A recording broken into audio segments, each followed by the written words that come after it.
বিসমিল্লাহির রহমানির রহিম। আসসালামু আলাইকুম। দ্বিতীয় শ্রেণীর ছোট্ট সোনামণিরা, আজকের ভিডিওতে তোমাদের সবাইকে স্বাগত।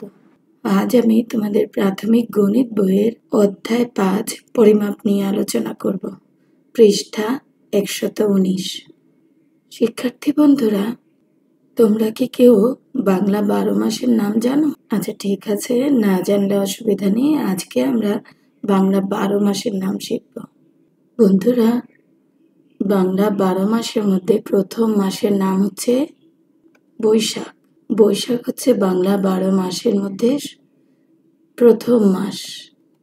বৈশাখের পর আসে জ্যৈষ্ঠ, তারপর আসে আষাঢ়, শ্রাবণ, ভাদ্র, আশ্বিন, কার্তিক, অগ্রহায়ণ, পৌষ, মাঘ, ফাল্গুন, চৈত্র।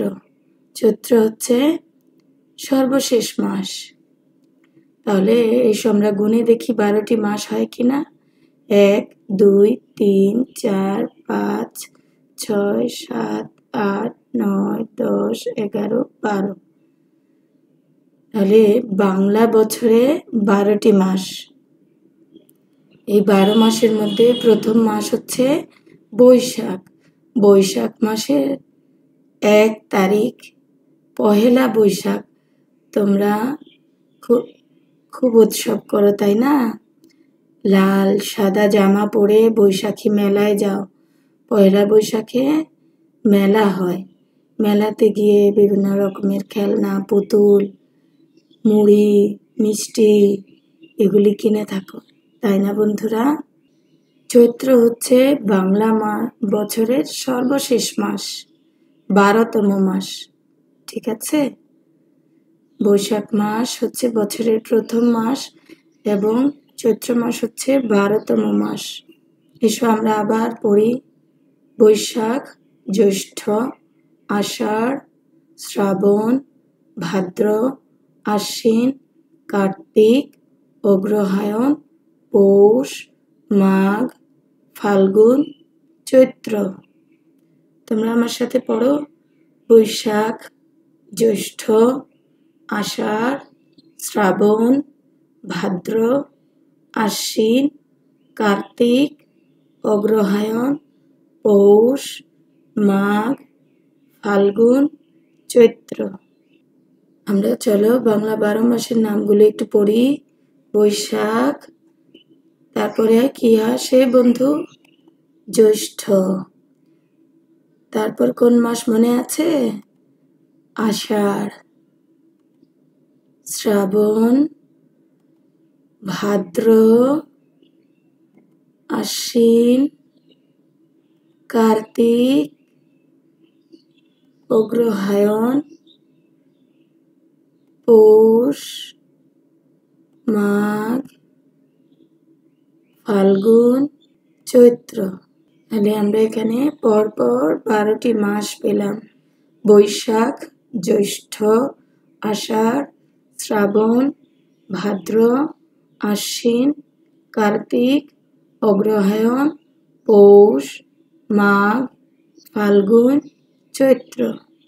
আমার সাথে পড়ো। বৈশাখ, জ্যৈষ্ঠ, আষাঢ়, শ্রাবণ, ভাদ্র, আশ্বিন, কার্তিক, অগ্রহায়ণ, পৌষ, মাঘ, ফাল্গুন, চৈত্র। আমরা পরবর্তী স্লাইডে চলে যাই। দেখো এখানে বাংলা 12 মাসের নামের ঘর দেয়া আছে, কিন্তু কোথাও কোথাও আমরা ফাঁকা দেখতে পাচ্ছি, তাই না? যেমন এটিতে নেই, এখানে নেই, এখানে নেই, এখানেও নেই, এখানেও খালি রয়েছে। তাহলে আমরা এই খালি ঘরগুলি এখন পূরণ করব। বন্ধুরা দেখো, এটা কি লেখা রয়েছে? জ্যৈষ্ঠ। জ্যৈষ্ঠ মাসের আগের মাসটি কোনটি মনে আছে? অবশ্যই তোমাদের মনে আছে। কি হবে তাহলে? বৈশাখ। তাহলে এই খালি ঘরে কি হলো? বৈশাখ, জ্যৈষ্ঠ। তারপরে খালি ঘর দেয়া রয়েছে। এবার কি হবে এখানে? জ্যৈষ্ঠ মাসের পরে কোন মাস? হ্যাঁ, তোমরা অবশ্যই বলছো আষাঢ়। জ্যৈষ্ঠের পরের মাস আষাঢ়, শ্রাবণ লেখা রয়েছে, ভাদ্র, ভাদ্র মাসের পরের মাসটি কোনটি বন্ধুরা? আশ্বিন, ভাদ্র এর পরের মাস আশ্বিন। কার্তিক, এবার এখানে কি হবে বন্ধুরা? এই খালি ঘরে অগ্রহায়ণ, অগ্রহায়ণ, কার্তিকের পরে অগ্রহায়ণ, এরপর পৌষ, এই খালি ঘরে কোন মাসের নাম হবে? মাঘ, মাঘ মাস, ফাল্গুন এবং এখানে চৈত্র। দেখো এবার আর কোনো ঘর খালি নেই, আমরা সবগুলি মাসের নাম লিখে নিয়েছি। এবার আমার সাথে বলো দেখি, বৈশাখ, জ্যৈষ্ঠ, আষাঢ়, শ্রাবণ, ভাদ্র, আশ্বিন, কার্তিক, অগ্রহায়ণ, পৌষ, মাঘ, ফাল্গুন, চৈত্র।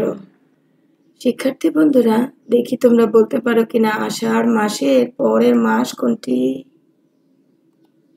দেখো তো কোনটি? শ্রাবণ মাস। এরপরে দেখি জ্যৈষ্ঠ মাসের পরের মাস কোনটি?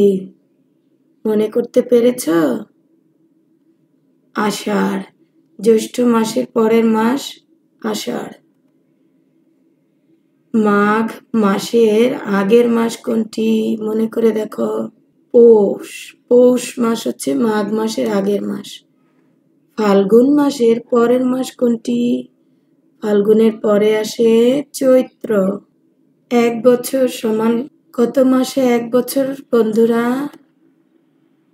12 মাস। কত মাস? 12 মাস। আশা করছি আজকের ভিডিওটি তোমাদের ভালো লেগেছে। আজ এ পর্যন্তই। সবাই ভালো থেকো, সুস্থ থেকো। আল্লাহ হাফেজ।